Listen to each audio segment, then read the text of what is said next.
war during the social media era. It is basically unheard of until last night. Guys, in real time, getting updates on what's going on in Ukraine with the full-scaled Russian attack with, on Twitter, through social media. It is something I've never seen before, and people are freaking the F out. You guys can see the latest map. About 11:30 last night, I was going to bed, and that's when the bombing by Russia started in Ukraine. The biggest cities all hit. Originally, I thought Putin was just going to go for the, cities more towards the east that bordered Russia, but he wants all of Ukraine, and many people are saying, what is NATO going to do? What is the United States going to do? The United States cannot do a thing at this point other than impose sanctions hell on to the Russians, and that's exactly what they're going to do. Biden's going to come out with more sanctions today, I'm sure,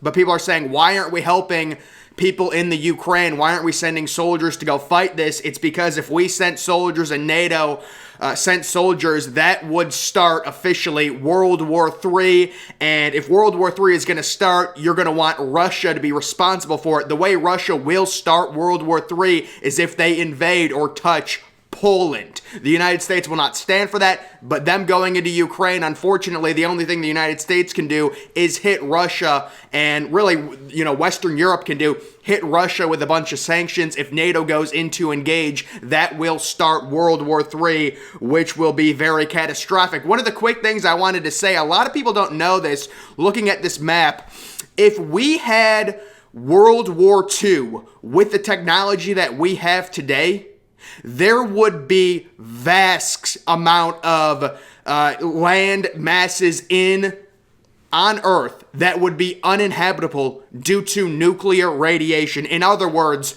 we must avoid World War III at all costs due to the nuclear arsenal the United States has, China has, and also obviously Russia. But guys, the key thing with all this, the United States right now is focused, and the citizens are focused on Russia for good reason. But our number one worry, even with this going on right now, our number one worry in general needs to be China. China is the one country that is desperately trying to overtake the United States as the number one superpower in the world. I don't think Putin is dumb enough to take over Ukraine and then try a attack against Poland, against a NATO country that would result in the death of Russia. I think he knows that. I also think he knows that going into Ukraine, there's really nothing we can do. Our hands are tied behind our backs.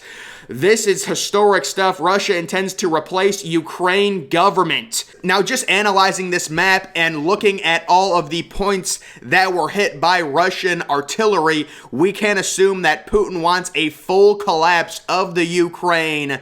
This isn't like he just wants part of it or anything like that. He is attacking everywhere, and you're seeing Russian soldiers pour in across the border. It is unbelievable. Guys, just a quick thing I wanted to talk about. You're looking to follow this event. The Spectator Index on Twitter is something that has really gained a massive following over the past few days. I think they've gotten probably over 300K followers just in the past few days.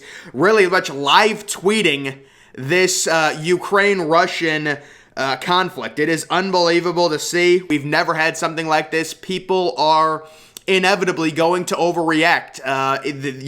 You've never seen a war like this on social media. We get minute-to-minute, up-to-date news. This has never happened before, where one country invades another country to this size in the social media day and age. We've got some tweets. I also thought this was a really good thread if you want to look this up about why Vladimir Putin is doing this and what his motives are. I think it's like a 33-part thread. I'm not going to read it off, but the first part is, let's talk about why Putin is doing what he's doing. To understand Putin, we need to understand how Putin sees the world, how he was trained, what drives him. To do that, we need to unpack some history so we can put Putin in the context that allows us to understand him. If you're interested, I would, recommend reading that. Here's a crazy update about an hour ago. I'm getting updates from Ukrainian troops in combat right now on the west side of Kiev under relentless airstrikes. One soldier tested, no one hurt, and I'm fine. Just pretty sure I'm going to die. Not worried or anything. Just an honest assessment. So this is real. This is legit. People are scared. And again, it's like, what is America going to do, really?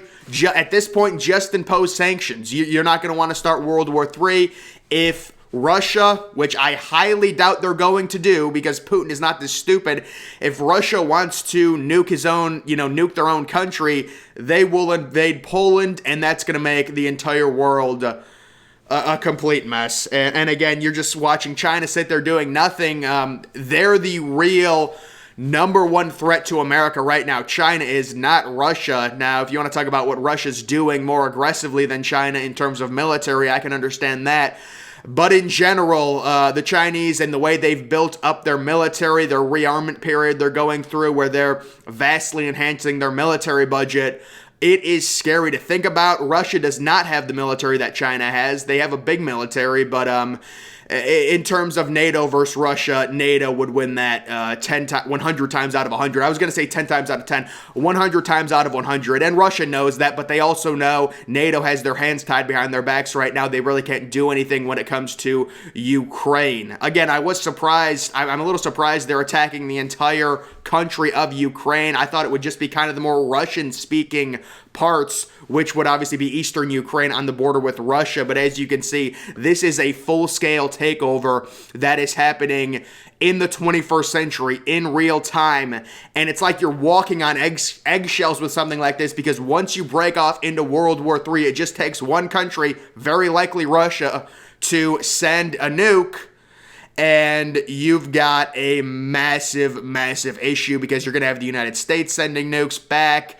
And you've got kind of this deadly battle between both countries with massive nuclear arsenals, which are probably going to create major uninhabitable areas in both of these countries due to nuclear radiation. And then also you have potentially damaging the ozone if nuclear bombs. Again, I don't really know how big these nukes are. I don't think any of these governments have disclosed how big they can make nukes at this point. I'm sure you can Google it, but I don't think you're really going to find the exact answer.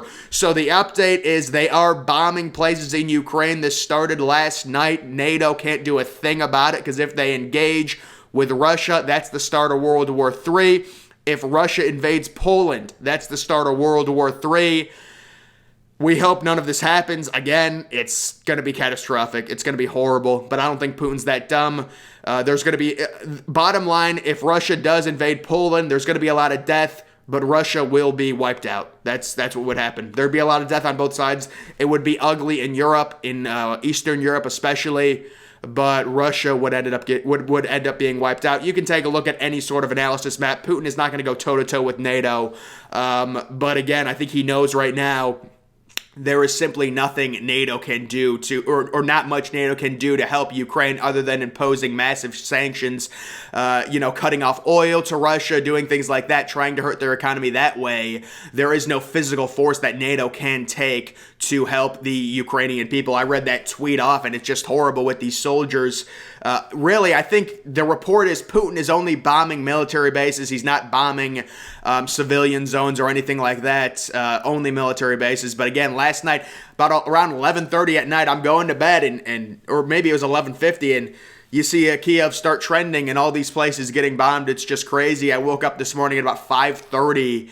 I just woke up then just to see an update, things like that. And again, the Spectator Index is a good place to follow. I mean, again, you search Russia, Ukraine, it is ridiculous. You will never see, I can't tell you the last time we've seen news, really only during U.S. elections on election night, where it's just wall to wall. All anyone's going to be talking about is this. That is the only thing people will be talking about in terms of news for the foreseeable future. I mean, it's just update after update on these news stories. So very easy to follow at this point. And again, it's very unique. It's the first major sort of invasion, that's been during the social media age. So we're basically getting live tweeted this war. And it's very hard to take. And a lot of Americans are not used to this, and they're panicking and they're worried and they think we should help the Ukrainian people.